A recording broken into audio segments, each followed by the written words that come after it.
ಕಳ್ಳರು ಮನೆಗೆ ನುಗ್ಗಿ ಕಪಾಟು ಜಾಲಾಡಿ ಬೆಲೆ ಬಾಳುವ ವಸ್ತುಗಳನ್ನು ಕಳವುಗೈದ ಘಟನೆ ತಲಪಾಡಿ ಗ್ರಾಮದ ಕೆಸಿ ನಗರ ಫಲಾಹ್ ಸ್ಕೂಲ್ ಬಳಿ ನಡೆದಿದ್ದು ಭಾನುವಾರ ಬೆಳಕಿಗೆ ಬಂದಿದೆ. ಕೆಸಿ ನಗರ ನಿವಾಸಿ ಅಬೂಬಕರ್ ಎಂಬವರ ಮನೆಯಲ್ಲಿ ಈ ಘಟನೆ ನಡೆದಿದೆ.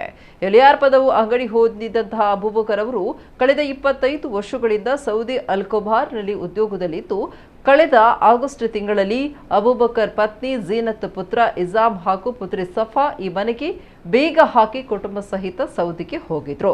ಇದಾದ ಬಳಿಕ ಅಬೂಬಕರ್ ಅವರ ಸಹೋದರನ ಪತ್ನಿ ಮೈನಾಸ್ ಇದು ಮನೆ ನೋಡಿ ಸ್ವಚ್ಛ ಮಾಡಲು ಬಂದಾಗ ಈ ಘಟನೆ ಬೆಳಕಿಗೆ ಬಂದಿದೆ.